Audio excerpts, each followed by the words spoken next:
Well, good morning, everyone. Good to see you again. It was good to know I didn't bomb so bad last time that you told me to stay away. But even though John was the one that asked me to come back, no one called me and said, forget it. So I'm glad to be here. Glad to see everybody. Yeah, and like I said last time I was here, I really appreciate how you're doing your services and your class. It's a very rich thing to be able to study the Scripture and then get a message, a sermon on the same basic Scriptures. What's kind of difficult about all that is the actual Scriptures you're looking at. So they're a little bit difficult. Sometimes they'll foreign to us. We're not used to talking about priestly codes and things that have to do with hygiene and such, all kinds of different things.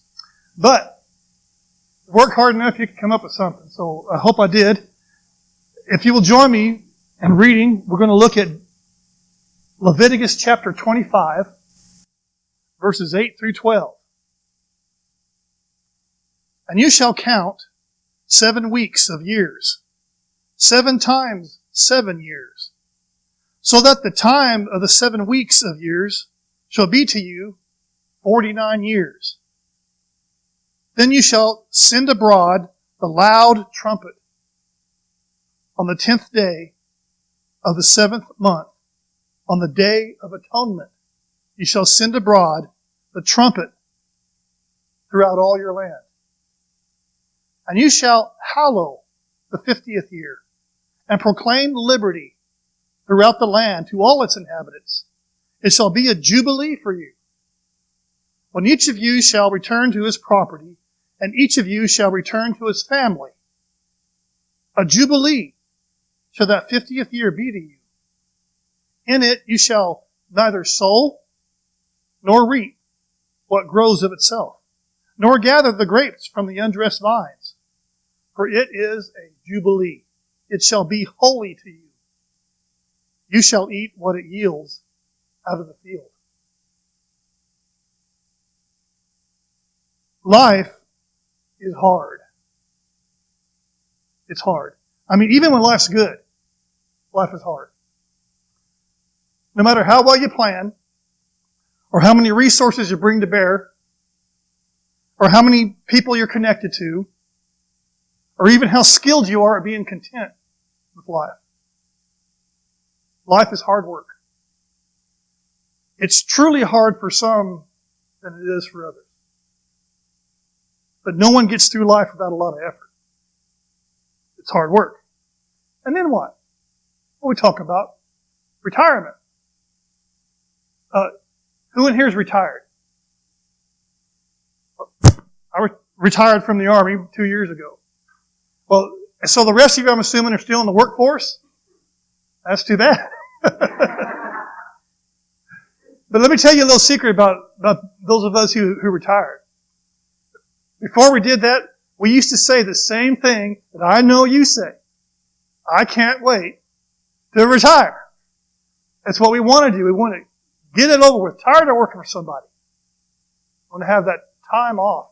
Well, you discover when you retire that you don't really have it, sometimes not even as much time as you had when you were working. You just find some way to get busy, to fill all that empty, and you kind of overdo it. But we all want to retire. And I could say honestly, I retired 2 years ago from the Army. Best thing I ever did in my life. I mean, I do not miss working. I enjoyed my time. It was very rewarding what I did. I loved all of it. But I really like what I'm doing now. I really like not doing it anymore. So retirement's a good deal. You know, vacations are kind of like little dress rehearsals for retirement. Think about that. And if you look at it like that, then a vacation could be a really enjoyable experience. You say, well, I'm just kind of practicing what it's going to be like. Of course, you're going to find out when you retire it's not anything like that. But it's still a nice little dress rehearsal. And then there are weekends. Weekends are kind of like little practice sessions getting ready for the dress rehearsal so that when you retire, you know what you're doing. Maybe you remember a little song from a group called Loverboy back in the 80s. Right? Everybody's working for the weekend. Right? That's about right. But you know what we know about weekends and vacations? They don't last very long. And when you retire, you have a lot less life left than you had before you retired, when you started. So it's kind of a downside to everything, I guess. But do you ever really know when you're a success? Think about that for a minute. Do you ever really know when you succeed? For a lot of us, just trying not to fail is hard. So, I don't know about the success thing. And have you ever noticed that worry is hard work? That's hard. It's hard on you. Anger is hard work. Guilt is hard work. And these things will really take their toll on you if you don't figure out how to manage them. It's hard. Life is hard. Being in debt is hard work. Is there anybody here who is debt-free? Raise your hand. Go ahead. Be proud of it. You are extremely rare. And for most people who achieve being debt-free, they had an awful lot of debt to deal with before they got there. Not everybody, but a lot. And for most people who achieve being debt-free, it's not very long before they incur a debt of some kind. It's for overwhelming number of the rest of us left over debt. That's a problem. We're part of it. It's part of our lives. Did you know that at the end of 2018, the total for all Americans, the credit card balances, $420 billion with a B, $220 million in America. Wow. That's almost $500 billion. The average household owes $135,768. And for most people, if you only make the minimum payment on your credit cards, you will probably not live long enough to pay them off. The average household that has revolving credit cards, you're going to pay an average of $1,141 in interest this year alone. Now, there's a little bit of good news. The median income in America has been growing. In fact, that growth has been outpacing inflation. So even when they start sounding these alarms about, well, inflation's right around the corner, income is staying far enough ahead of it that it keeps it from happening. It keeps the bad problems coming. Now, the flip side of that coin is medical costs. And food that you buy outside the home, like going out to eat, those costs are growing faster than your income. So it's kind of a mixed bag. 2.6 million people in America have student loans with an average balance of $43,538. Wow.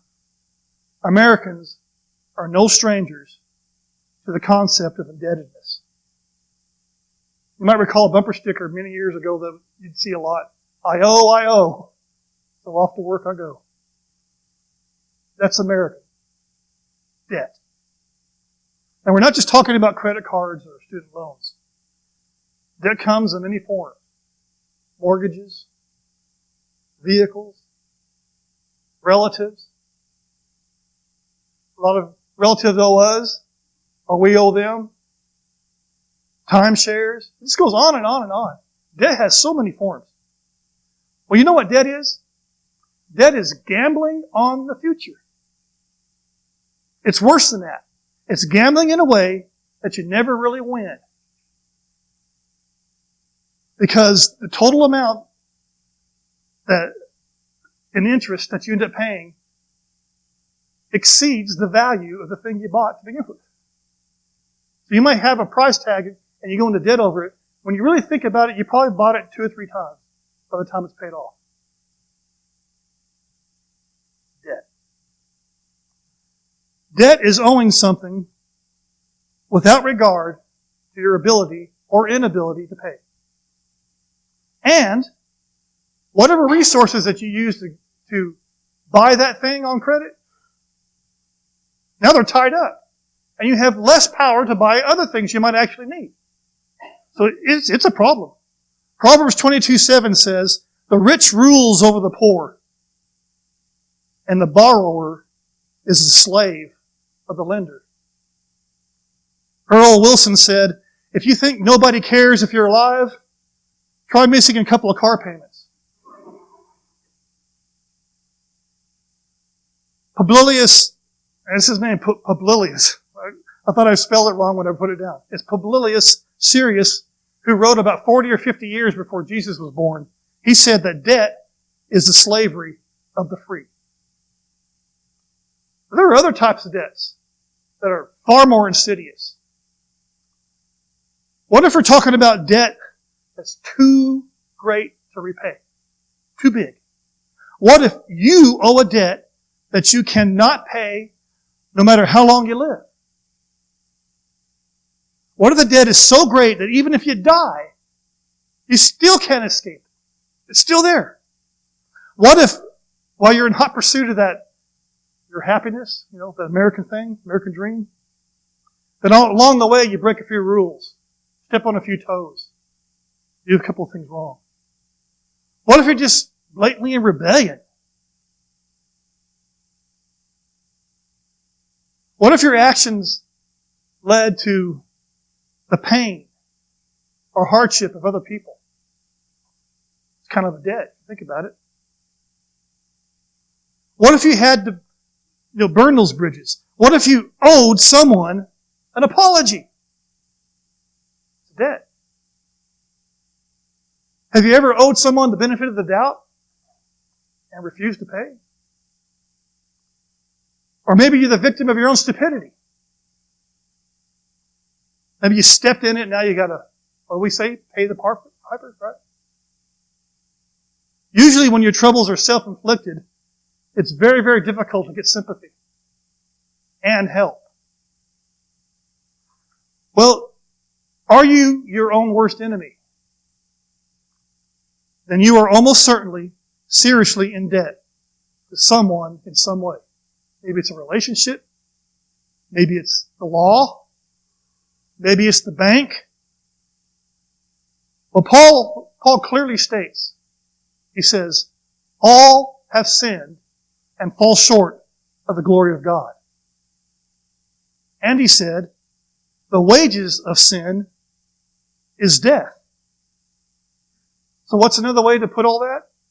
Sin is a debt, and the only way to pay it is to die. Debt. So what are we talking about here? Are there any exceptions? Paul says there aren't. Applies to everybody. There's no way to minimize it. And no matter how hard you try to do that. I hear people say all the time, well, it's not that bad. I know a lot of people who are worse than me. They're a lot worse than I am. I've always tried to be a good person. Never killed anybody. Just can't believe a good God would send people to hell just for making a few mistakes. Well, that's kind of another way of saying, I don't really care what I owe, I just don't think I should have to pay.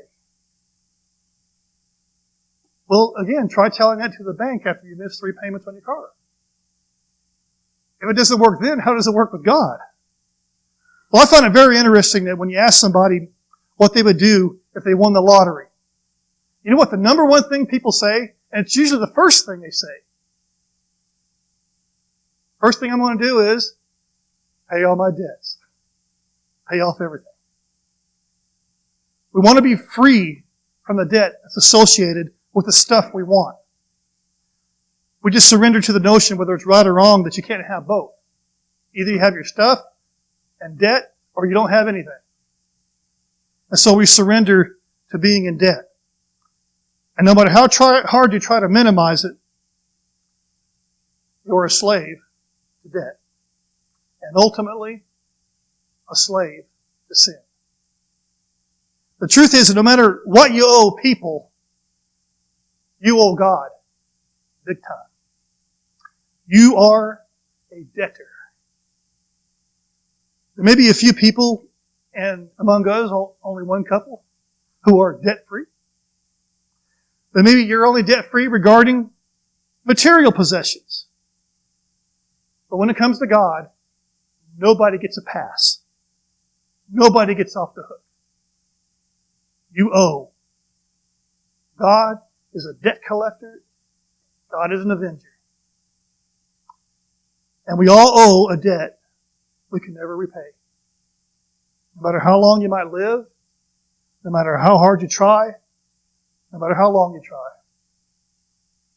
We're in a pickle. Even if we all pull together, there's nothing we can do about it. We could pool all the righteousness that we can conjure up in this room. In fact, we could take all the people in the world, pull out all the goodness and righteousness that we can, pull it all together, and try to save even one person, and you still can't do it. That's a terrible thought. And there's nothing you can do about it. How many trillions of dollars does the U.S. owe in our national debt? Yeah, there you go. As a matter of fact, by the end of this year, $22.7 trillion. If you spent $1 million every single day from the day Jesus was born to today, you still would not have spent $1 trillion. And we owe $22.7 trillion by the end of the year. That's crazy. It's really hard to get your mind around that. And that's true in a much bigger way concerning what we owe God. Think about it. It's just an astronomical debt. It's unbelievable. It's not a pretty picture. Without some kind of serious, amazing, almost unbelievable, supernatural intervention of some kind, we're done. Game over. Now, not that I want you to go away depressed or anything, but have you considered that even if you lived a perfect life, you did everything perfect, never did anything wrong, never intentionally or maliciously hurt anybody, you never inflicted pain or injury on anyone, never committed a sin of any kind, always kind, always good, never did anything out of a selfish motive? If that describes you, then you have only met the basic, bare minimum requirement. Just hit the standard. Now, the Army is real big about standards. Standard is a pretty dominant concept in the Army. And what it means in the Army is, if you can meet the bare minimum requirements, you get to be a soldier. So like a PT test, the physical test, the Army physical fitness test. When I got out, there were still just 3 events. And you had to score at least 60 points on each event. If you could score at least 60 points on each event, you could be a soldier for a year. Because next year you're going to take another test. Now, if you only score 60 points on each event, that's 180 points. Yeah, you get to be a soldier, but you are not looked at favorably. You are not. You are derided. They will ride you. They will push you because that's the bare minimum. You should be shooting for 300. 100 for every event. That's what you should be shooting for. You may or may not get there, but if you settle at just 30 or 60 points on each event, you're not going to last very long. Well, just fill out a job application. Minimum requirements. There's another list right after that, minimum requirements. What do they call that? Preferred requirements. So if the job asks for a bachelor's degree in accounting as a minimum requirement, but the preferred list said prefer a Master of Business Administration, MBA, Two people apply for the job. You have a BA in accounting. The other guy has an MBA. Who has the advantage? That's a pretty important concept. So, it's a little interesting, or a little unsettling, I guess we'd say, a little unsettling, to learn that if you actually succeed in living the perfect life, that you've only met the bare minimum. Makes you wonder, what are the preferred requirements? If perfection is only the basic requirements. Now the bar for the bare minimum is pretty high. But believe it or not, it's actually achievable. You can actually get there. In theory. Theoretically, a person could be born in this world and never do anything wrong and get all the way to the end, however long that may last, and never do anything wrong and be perfect. In theory, it can be done. But only one person has ever done it. That's Jesus Christ. Only one. Because you and I both know how utterly, completely unlikely it is for any of us. And I would say it's a safe bet that all of us in this room have probably already blown it. Probably haven't even gotten close. So, Jesus did it. Did everyone else? Not one. Not one. Is it possible? Yes, it is. But it's highly unlikely. And here's the kicker. Even if you did manage to achieve this, then it's because you are a physical, sentient, created being. You're a creature. You still fall short of the glory of God. Just living a perfect life doesn't make you anything but a physical, created being who lived a perfect life. You still fall short of the glory of God. Doesn't matter who you didn't kill. Doesn't matter how good you were. You're still toast. In Matthew 11:28,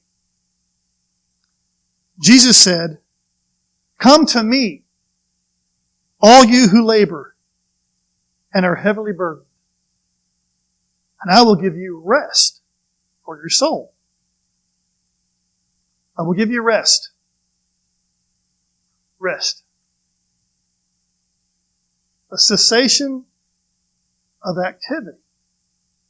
The end of work, toil, and labor. Catching a break from stress and pressure. Temptation. Yes, temptation. My favorite quote from Oscar Wilde is, "I can resist anything except temptation." Well, that's actually my only quote from Oscar Wilde, but it's still a good one. Rest. Failure gives way to victory. Closure. The transition from the end of something that was just plain hard into something, the beginning of something that's not. The reward for effort when everything's complete. Ecclesiastes talks about things, about a time for everything. Well, there's a time for burdens. There's a time for rest. So in Leviticus 25, we read about the Jubilee. Jubilee signaled the end of a 49-year period. 7 7-year periods. So the 50th year was a Jubilee year. And it began with a very loud signal, the blowing of a ram's horn. You know, the word Jubilee means ram's horn. So it is this signal that goes out to announce on the Day of Atonement, the year of Jubilee. And in the Old Testament, the Jubilee meant three things. It meant release, it meant restoration, and it meant rest. That's what it meant. So, there was release, the liberation, the setting free of the slaves, returning back to your family, the restoration of property rights, back to your land, and that simple life. No longer, you're not working the fields anymore. You're living off the blessing of God who made sure there's enough left for you to just get what you need without having to work for it. And there are two major theological underpinnings, two big things that stand behind all of this. The first one is everything belongs to God. Everything. It's all His. And the second underpinning is that the people of God are set completely free. Completely free. Now, I've got a personal policy against doing word studies in the sermon because it just causes eyes to glass over and people begin to stop thinking about the shopping list and stuff. But I make an exception when it's really germane, when it's really important. And in this case, it's essential. So I'm going to tell you about a few of these words. You know there are 3 Hebrew words in the Old Testament for forgiveness? 3 of them.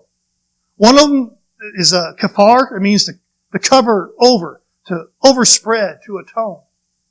The mercy seat is called the kaparet.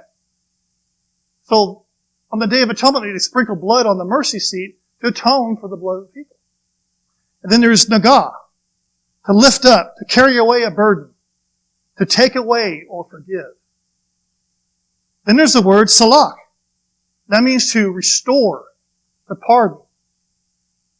You might find it interesting that none of these words are in this passage.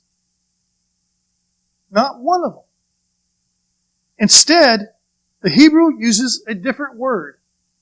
The word daror, and that carries the idea of a flowing, free-run liberty. It means to lavish freedom and liberty. It means complete liberty and freedom. That's what it brings, the idea. And what's really interesting, and to me especially revealing, is when you look at the Greek on this. You know the Old Testament was in Hebrew, but the Septuagint, or the Septuagint, is the Greek translation of the Old Testament. Now the Septuagint was the Bible, a common Bible in the period between the Testaments, after Malachi, and it was the church's first Bible, and the church's only Bible for a long time before the New Testament was complete. It was Paul's Bible. When the New Testament quotes the Old Testament, in most cases it's quoting the Septuagint. So it's a very important translation. And that Bible translates this word, liberty, the word is aphesin. What does that mean? Well, in the New Testament, that very word is used 293 times. 17 times as forgiveness, 133 times as forgiven, and 143 times as forgive. Very interesting choice of words. Now in Luke chapter 4, verses 16 through 21, this is following the temptation of Jesus. 40 days temptation. And then it relates to the beginning of His ministry, very brief period, and Jesus returns to his hometown of Nazareth, and he attends a synagogue, and he stands and he reads from the scroll containing the section of Isaiah where it says, "The Spirit of the Lord is upon me, because He has anointed me to preach good news to the poor. He has sent me to proclaim release," that's aphesin, "to the captives, and recovering of sight to the blind, to set at liberty," again, aphesin, "those who are oppressed, to proclaim the acceptable year of the Lord." Or a better translation is to proclaim the year of the Lord's favor. Very interesting that he stood to read this. He sat down and he began to teach. And he said to them, "Today, this is fulfilled in your hearing." And everyone spoke favorably of him. But he left out a very important part. That's a quote from Isaiah 61. He left out the part, the very next sentence in that passage, that talks about it being a day of vengeance. Now they understood this to mean the vengeance on everyone who's not them. Anybody who's not us, the Jewish, the people of God. God's going to get vengeance on him. His enemies. And then Jesus added that Elijah did not heal any Israelite, or rather, Elijah did not show any favor to any of the widows of Israel, but only showed favor to a foreigner. And Elisha did not heal any Israel lepers, but only healed Naaman, a foreigner. They believed foreigners to be the enemies of God. And because of this, they were filled with wrath, and they were wanting to throw Jesus off the cliff. So here's what we can piece together. The ministry of Jesus, his very ministry, was a jubilee. When he stood to read from Isaiah, he was reading from a familiar passage that was well known to be a jubilee passage and a reference to jubilee. The Day of Atonement corresponds with or symbolizes the Exodus out of Egypt. Scholars agree that Jesus' ministry most certainly began on the Day of Atonement. He was baptized. Then immediately he goes off into the wilderness for 40 days. Then his ministry begins in a very short period. And at the end of that period, it would be roughly about 50 days. So at that time, Jesus, in the synagogue in Nazareth, stood up and proclaimed a jubilee, by reading from a jubilee passage and applying it to himself. But this jubilee is not like any other. Completely different. This is not the one that excludes people and only talks about the people of God. This is categorically inclusive of foreigners. Jesus interpreted this to say this is applying to everybody. That's us. That's us. When he stood and read this passage, he was talking about us. Now none of this is not an allegory. You can't just take all the details and say, well, this detail corresponds directly with the Old Testament passage and that detail. It doesn't work like that. But it does have a very clear symbolic spiritual implication to a lost world. Jubilee is not an event on a calendar. Jubilee is a person. Think about that. Like we discussed last time, the manna in the wilderness, we're not talking about bread that falls on the ground. Manna is a person. It's talking about Jesus. He is the bread of life. Jesus is the Jubilee. It is Him. That's what we're talking about. He is the Jubilee. Jesus sets free the people of God. Those who are designated as His people, that's not limited to Israel, but to all who labor and are heavily burdened. To all. Burdened by sin. All who come to Him for forgiveness. Now, we know for certain that Jesus died on the Day of Atonement. And there's a significant difference, or significant evidence, to support that the year He died was at the end of a 49-year period. That He died on a Jubilee year. And scholars have been able to connect back in succession by counting Jubilees all the way back to this passage in Leviticus and date all the way back to the very year, the very time they came out of Egypt. So we know for certain that the year that the Israelites, their Exodus, that they came out of Egypt was the year 1406 BC. It's uncanny how accurate it is. Now, Jesus was crucified on the Day of Atonement, bringing that Jubilee year. 50 days, 50 50 days after the crucifixion was the Pentecost. Now, we didn't study that this morning. But do you know the Feast of Weeks? You had every year, the Day of Atonement. Then you counted 49 days. On the 50th day, the priest would get up, but the priest would wave the grain, right? The wave offering. That ushered in the Pentecost, which is 50, and brought in that feast. Well, if you have 7 years in a row of doing that, then now you have a sabbatical. So the 8th year becomes the sabbatical. Now, to begin with, it was creation itself. God created on 6 days. On the 7th, He rested. And so the Sabbath itself is based on that. 6 days of work, 7th day you rest. Once a year, you see how that works. Well, you have 7 sabbaticals. That's 7 times 7 years. You end up with 49, right? And then Jubilee. So see how it all, it's hard to keep it in your head, but it all goes together. It all networks.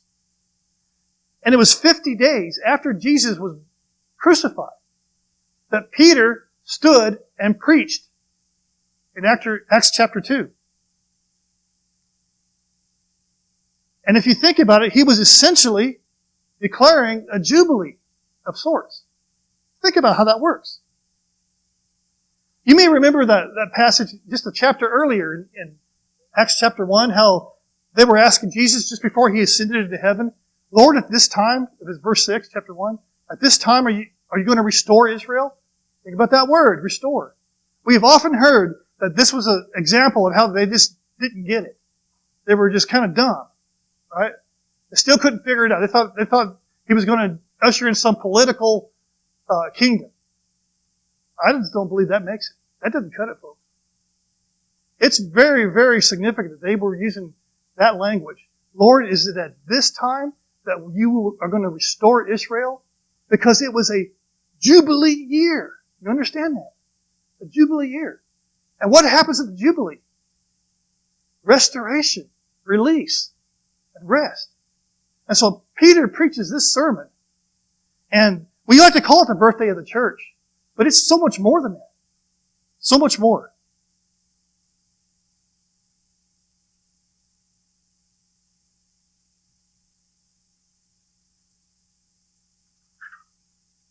On that day, 3,000 souls were baptized and added to the church. And that phrase, Aphosim, remember that word Aphosim? That's where it is. They received Aphosim, forgiveness for their sins. It was a jubilee. So, the era of the church is that fulfillment. Sure, yeah, we're the church that wasn't before this happened, but now we are part of Israel restored. So we're talking about the already not yet. If you're in Christ, you're already set free. It's already a jubilee for you. Already. But the ultimate jubilee is still not here. Hadn't happened yet.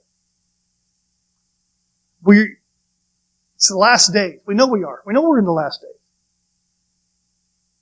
And when Jesus comes back, when He returns, it's going to be announced with a very loud trumpet, shofar, a ram's horn, and shouting the proclamation. 1 Thessalonians 4 verse 16. For the Lord Himself will descend from heaven with the cry of command, with the archangel's call, and with the sound of the trumpet of God. Everything returns to God. All God's people are set free in the ultimate sense.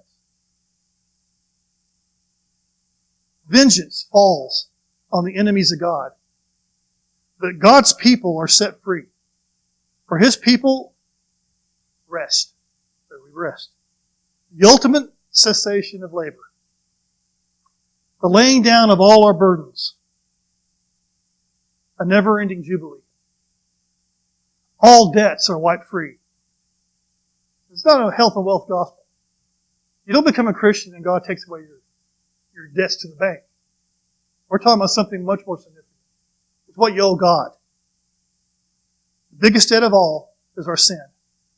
We are set free from the prison and the limitations of this creation.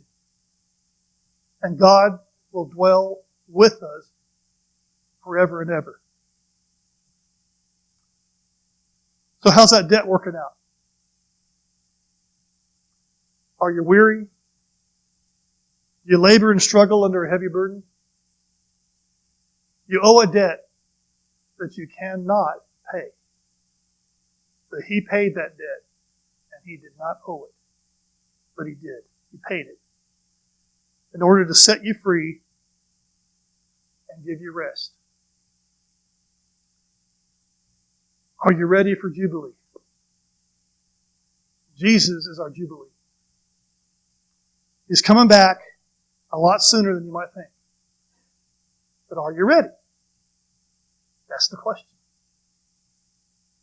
If you're ready, then rejoice. What's the word we might use? Jubilation. If you're not ready, why wait? Why put it off? You could do something about it this morning. Receive forgiveness for all your sins. Aphesin. Total forgiveness, complete forgiveness. And rest. So we're not talking about a weekend, not talking about a vacation, not even talking about retirement. Talking about eternity, forever and ever, and never-ending Jubilee. Now, whatever your need is this morning, if it's maybe you need restoration, or maybe you just need to put Christ on to begin with, you can do that this morning and come forward while we stand and sing.